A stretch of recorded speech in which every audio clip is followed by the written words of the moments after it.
Three's Company was one of the most beloved sitcoms of the 1970s and 80s. With its hilarious misunderstandings and unforgettable cast, it filled millions of homes with laughter. But behind the bright lights and feel-good comedy were quiet tragedies, sudden accidents, and heartbreaking illnesses that took some of its most cherished stars far too soon. Today, we uncover the untold stories behind those we've lost and honor the legacy they left behind. If this show meant something to you, don't forget to like and subscribe. Let's begin. Suzanne Summers played Chrissy Snow, the bubbly, big-hearted blonde on Three's Company who lit up every scene with her radiant smile and perfect comedic timing. From 1977 to 1981, Chrissy wasn't just a character, she was a cultural icon. But outside the laughter and bright lights, Suzanne's real life told a much heavier, more complex story. Born as Suzanne Marie Mahoney on October 16, 1946 in California, she grew up in a working-class home clouded by trauma. Her father struggled with alcoholism and had a violent temper. When she was just 17, after he ruined her prom night by tearing her dress and publicly humiliating her, Suzanne struck back with a tennis racket. That moment, painful as it was, marked the beginning of her lifelong fight for self-worth. At 19, she got married after an unplanned pregnancy, but the marriage quickly ended. As a young single mother, life was brutally tough. There was even a time when she wrote bad checks just to pay for her injured son's hospital bills and ended up getting arrested. Early in her acting journey, Suzanne took semi-nude modeling gigs just to survive. Years later, those photos resurfaced in Playboy, published without her full consent, turning a desperate moment into public controversy. But her most defining battle came in 1980, right at the height of her fame. Suzanne asked to be paid the same as her co-star John Ritter on Three's Company. Instead of negotiation, the network punished her. Her role was cut back. She was isolated on set, and eventually, she was fired. That moment, she later said, destroyed my career at the time. Still, Suzanne wasn't one to back down. In the 1990s, she came back strong with the sitcom Step by Step, became a best-selling author, and built a wellness empire. She became a passionate advocate for alternative health, especially bioidentical hormone therapy. Critics called her methods unscientific, but she stood her ground. In 2000, Suzanne was diagnosed with breast cancer. She chose surgery and radiation, but refused chemotherapy, sparking public debate. That choice didn't come lightly, but she believed in taking control of her own health. She lived another 23 years. Then in early 2023, the cancer returned. Suzanne Summers passed away peacefully at her Palm Springs home on October 15, 2023, just one day shy of her 77th birthday. At the time of her passing, she had built a $100 million fortune. But more than wealth, what she left behind was the legacy of a woman who fought, again and again, for respect, for reinvention, and for the freedom to write her own ending. Sometimes the brightest smiles hide the deepest strength, and Suzanne's story is proof of that. John Ritter played Jack Tripper, the clumsy, hilarious roommate who brought nonstop laughs to Three's Company from 1977 to 1984. His physical comedy and boyish charm made him a fan favorite across the country. At just 28, he became one of America's most recognized TV stars. But off-screen, John lived with challenges few knew about.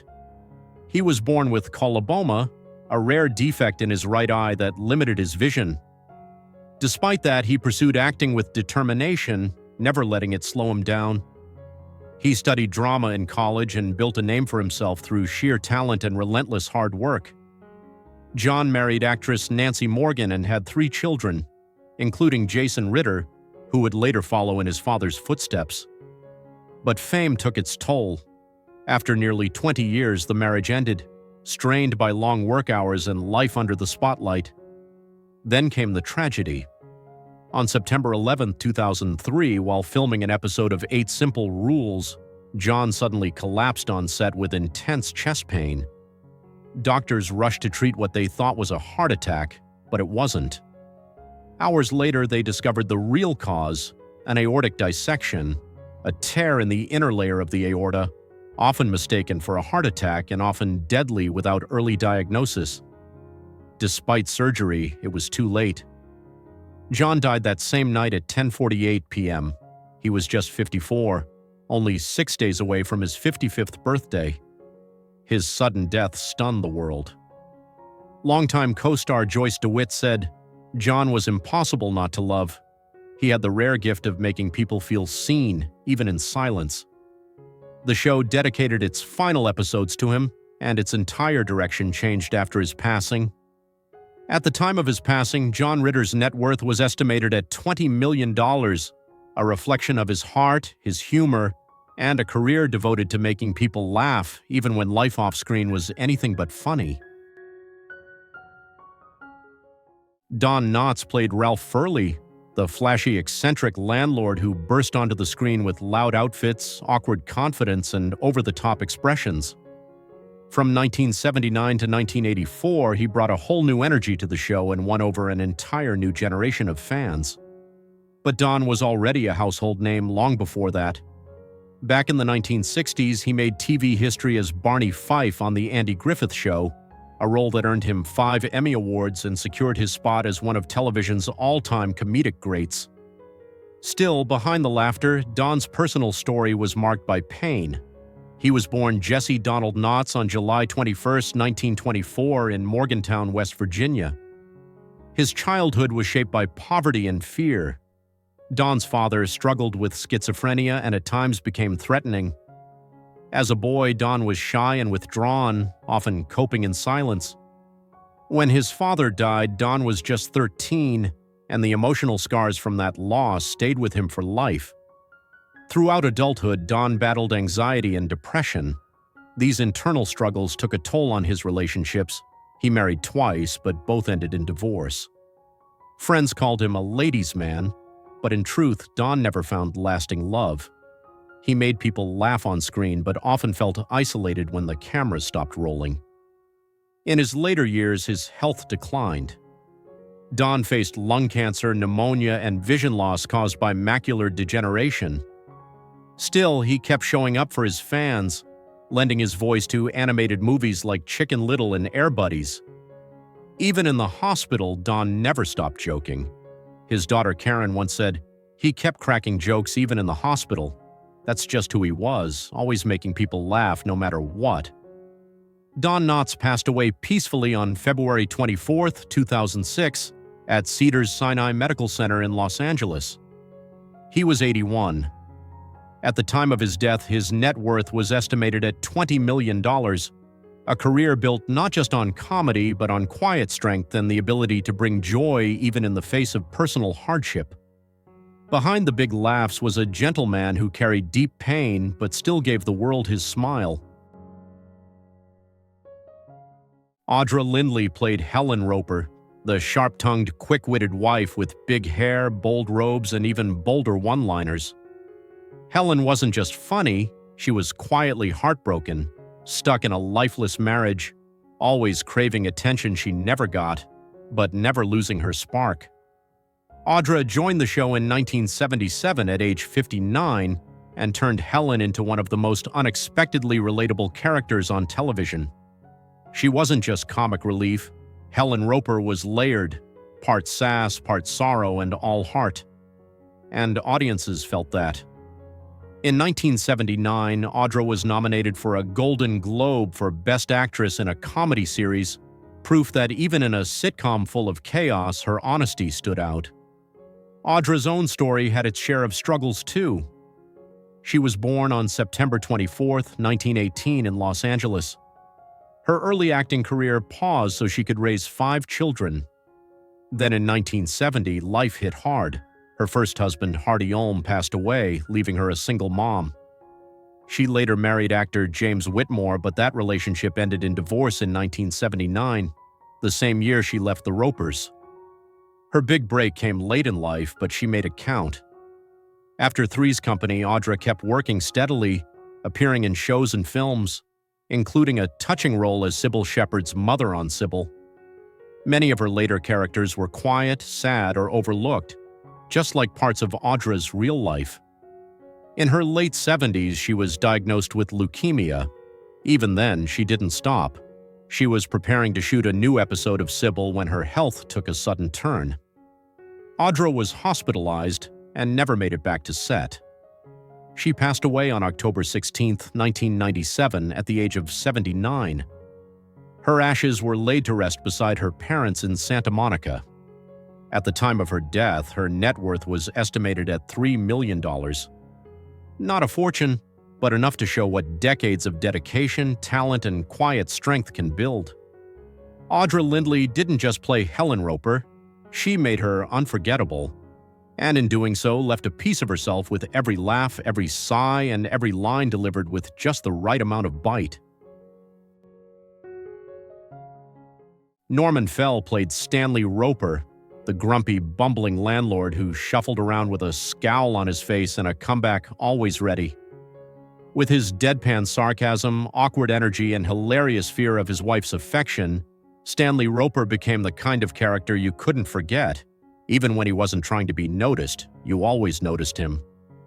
Norman took what could have been a simple side role and turned it into sitcom gold. From 1977 to 1979, he was a scene stealer in every episode. And even after leaving Three's Company for the Ropers, his presence still lingered. Born on March 24, 1924 in Philadelphia, Norman served in World War II before falling in love with acting. He built a solid career over the years, with roles in films like Ocean's 11 and The Graduate. But it was his time as Mr. Roper that brought him a Golden Globe and made him a fan favorite with an entirely new generation. Off-camera, though, life was much quieter and lonelier. Norman was married 3 times, but none of the marriages lasted. He had 2 daughters and adopted a son, but those close to him said he often kept his distance, even from family.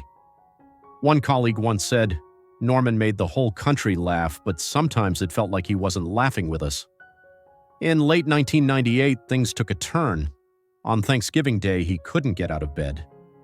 Doctors soon diagnosed him with multiple myeloma, an aggressive form of bone marrow cancer. Just 3 weeks later, Norman Fell passed away. He died on December 14, 1998, at the Motion Picture and Television Country House and Hospital in Los Angeles. He was 74. At the time of his passing, his net worth was estimated at $5 million. But beyond the money, Norman left behind something more lasting. Decades of work, one legendary character, and a signature shuffle that still makes people smile today. He didn't just play Stanley Roper, he was Stanley Roper. And in every awkward pause and perfectly timed glare, Norman Fell gave us a character we'll never forget. Dick Sargent played Lloyd Cross in Three's Company, a small guest role he took on at 47 years old. Though he only appeared briefly, his calm charm and easygoing presence left a soft, memorable impression. But for most fans, he's best remembered as the second Darren Stevens on Bewitched, stepping in from 1969 to 1972 after Dick York left the show.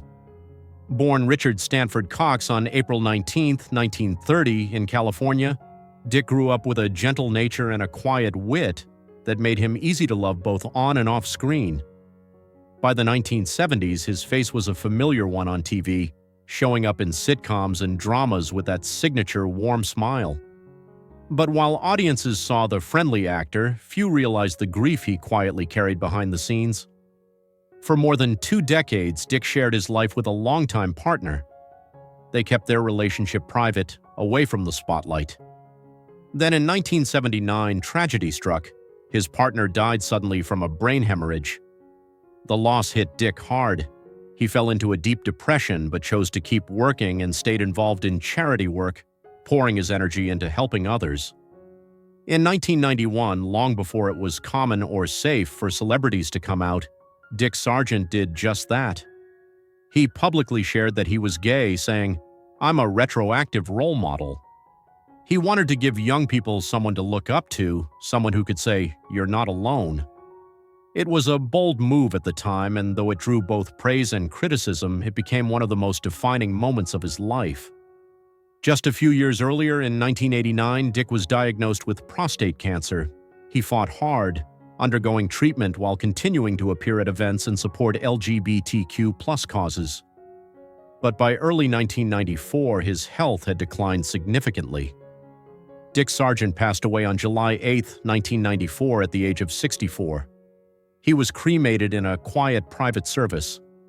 At the time of his passing, his net worth was estimated at around $1 million, mostly from his years on Bewitched guest roles and public appearances.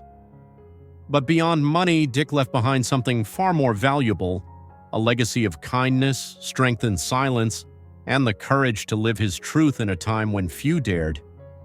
He wasn't just a TV dad, he was a quiet trailblazer, and his legacy still means something today. Anne Wedworth played Lana Shields, the confident, flirtatious widow who added a bold new energy to Three's Company in 1979. She was 45 years old at the time, and her character broke the mold: mature, outspoken, and unapologetically open about wanting love.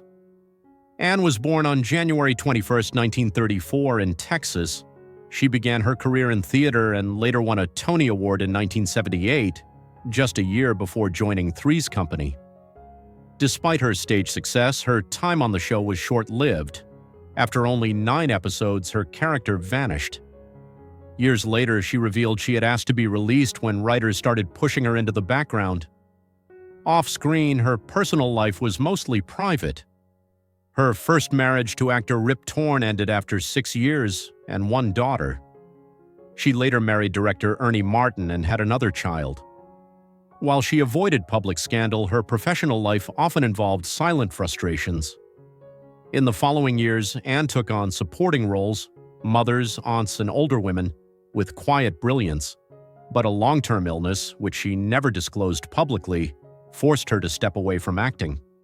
She spent her final years in a care home in North Bergen, New Jersey. Anne Wedworth passed away on November 16, 2017, at the age of 83. At the time of her passing, her net worth was estimated at around $1 million, a modest sum, but one that reflected a career rich in talent, subtlety, and moments that still resonate with fans decades later. Don Porter played Uncle Fremont Tripper, the calm, dignified uncle of Jack, in just one memorable episode of Three's Company. He was between 65 and 68 years old at the time, but his warm, resonant voice and quiet authority left a lasting impression. Even with limited screen time, fans still remember Uncle Fremont for the steady, grounding presence he brought to the show's chaos. Born on September 24, 1912, in Miami, Oklahoma, Don's life was filled with early challenges. At just 14, he lied about his age to join the Oklahoma National Guard. During World War II, he didn't carry a weapon. He carried a camera, working as a combat photographer and documenting the war from the front lines. After the war, Don dedicated himself to acting. Over nearly 50 years, he appeared in more than 200 stage productions and countless television shows, including The Ann Sothern Show, Gidget, and The Young Lawyers. His versatility and professionalism made him a dependable face in American entertainment. Off-screen, he was married to actress Peggy Converse for decades. But like many career-driven actors, Don later admitted that staying in the spotlight often meant missing out on what mattered most. It was a quiet reflection from a man whose performances often masked personal sacrifices. In his later years, he suffered from heart disease and eventually retired from acting. Don Porter passed away at his Beverly Hills home on February 11, 1997, at the age of 84. At the time of his passing, his net worth was estimated at $2 million, a testament to a long, steady career built not on fame but on quiet excellence. Peter Mark Richmond played Reverend Luther Snow, Chrissy's strict, no-nonsense father in Three's Company. He appeared throughout the late 1970s between the ages of 50 and 53. His character brought tension and humor to the show, embodying the clash between old-fashioned values and the freewheeling lifestyle of the younger generation. Born Marvin Jack Richmond on April 16, 1927 in New York, Peter didn't start out chasing fame.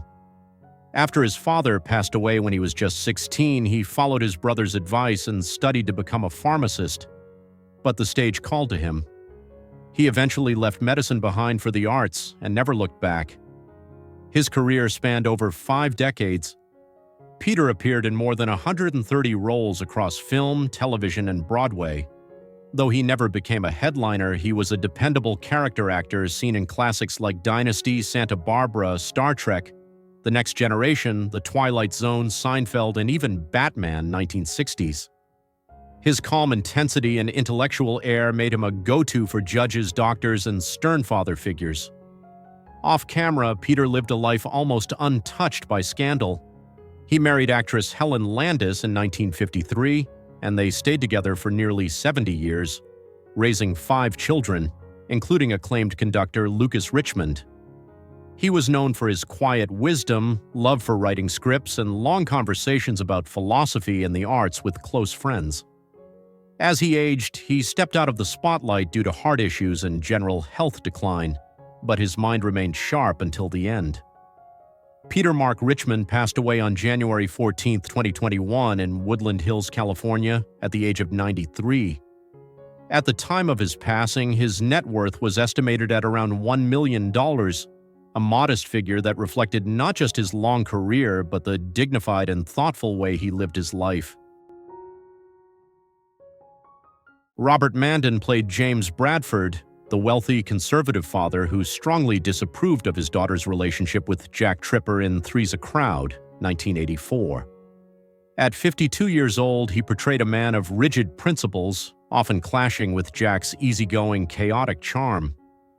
The role may have been brief, but Manden's performance made the character stick in viewers' memories. Born on February 2, 1932, Manden was already a respected face on television. He was best known for his role as Chester Tate in the satirical soap opera Soap, where his comedic timing and refined presence shone. Throughout his career, he also appeared in Star Trek, Days of Our Lives, General Hospital, and numerous stage tours, proving himself a versatile and seasoned actor. Behind the scenes, however, Robert fought a quiet battle. He lived with cancer for years, keeping the details of his diagnosis private. He underwent treatments silently, never making his illness a public spectacle, and continued working during periods of remission. His personal life mirrored his on-screen poise. He married psychotherapist Sherry Dixon in 1963, and the couple remained together for over 50 years, rare devotion in Hollywood. They kept their relationship low profile, choosing quiet over glamour. Robert Manden passed away in Los Angeles on April 29, 2018, at the age of 86. His body was cremated in a private ceremony, just as he had lived, modestly and with dignity. At the time of his passing, his net worth was estimated at $5 million, earned through decades of steady work, respected performances, and a life that spoke more through talent than headlines. Priscilla Maril played Mrs. Snow, the stern conservative mother of Chrissy Snow in Three's Company. Born in Boston on June 4, 1927, she was in her early 50s when she appeared on the show. Though her role was small, her quietly commanding presence added depth and charm to the series. But her most memorable performance came later. Priscilla is best known as Edie Grant on The Mary Tyler Moore Show, where she portrayed the strong yet emotionally complex wife of Lou Grant, an unforgettable character in 1970s American TV. Off-screen, Priscilla led a quiet life with her husband, Paul Bryson. The couple, who married in 1954, chose a modest lifestyle in Portame, California, and never had children. Few knew that later in life she battled a persistent kidney infection that became chronic. Despite repeated hospital stays at Cedars-Sinai, her health deteriorated. Priscilla passed away on November 9, 1994, at the age of 67. In accordance with her wishes, her ashes were scattered at sea, a peaceful farewell fitting a thoughtful soul. At the time of her death, her net worth was estimated at around $1 million, a reflection of a career built on consistent, meaningful performances rather than fame or fortune. Fran Ryan played Grace, a no-nonsense, witty character who appeared in just one episode of Three's Company in 1981. At the age of 65, she brought her signature tough charm to the role, leaving a lasting impression despite her brief appearance. Born on November 29, 1916 in Los Angeles, Fran Ryan's career spanned over 50 years. She became known for portraying strong, sharp-tongued women in American television. Some of her most memorable roles include Miss Hannah in Gunsmoke, Doris Ziffel in Green Acres, and parts in The Doris Day Show, Days of Our Lives, and voice work in Hong Kong Phooey. Her rugged voice and blunt delivery made her a beloved character actress across genres. But behind the scenes, Fran's life was marked by profound personal loss. In 1949, she married Walter Kenneth Wayne. Just 2 years later, while pregnant with their first child, she received devastating news: Walter had died in a plane crash he was piloting. Trying to rebuild, she married again in January 1953 to Howard Schaefer. Tragedy struck again when Howard also died in a plane crash just months into their marriage. The wreckage went missing for 15 years and wasn't recovered until 1968, when only a shoe, a few combs, and a pair of glasses were found. Despite her grief, Fran pushed forward, pouring herself into her craft. Over her career, she amassed more than 130 credits in film and television, known for always delivering honesty and humor on screen. Fran Ryan passed away on January 15, 2000, at the age of 83 due to chronic obstructive pulmonary disease. Her ashes were buried beside her mother in the family plot at Holy Sepulchre Cemetery in Hayward, California. At the time of her death, her net worth was estimated at around $1 million, a modest sum earned through decades of resilience, talent, and quiet impact on American television. Irene Tedro played Martha, a stern, no-nonsense woman in the Older Woman episode of Three's Company, 1979, at age 72. Her role was brief but memorable, portraying a woman with a strong exterior and quiet sadness beneath, a reflection of her real-life resilience. Born on August 3, 1907, Irene lived through some of the most transformative decades in American entertainment. She married William Kent, a refugee who fled Nazi Germany, and together they had 2 children. Though their marriage remained out of the spotlight, Irene often had to sacrifice personal happiness to support the family financially through her acting work. Her performances, mostly in supporting roles, always carried depth, whether as a strict teacher, distant aunt, or dignified elder. She was best known for roles in Dennis the Menace, Perry Mason, and her Emmy-nominated portrayal of Eleanor Roosevelt's grandmother in Eleanor and Franklin, 1976. As one colleague once said, "She didn't just play strong women, she lived like one." But time took its toll.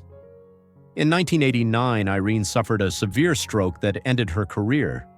For 6 years, she battled the long-term effects and the isolation of being forgotten by an industry she helped shape. Her daughter Enid once said in an interview, she watched old TV reruns not to relive the fame, but to remember the joy of working. Irene Tedro passed away on March 10, 1995, at the age of 87 due to stroke complications. Her net worth at the time was estimated around $1 million, a modest amount, but one that reflected over 60 years of honest, heartfelt work. Three's Company isn't just a show. It's a memory of the people who made us laugh and feel. Which moment still lives in your mind? Which actor still lives in your heart? Share it below and honor their legacy by subscribing so you won't miss the next tribute.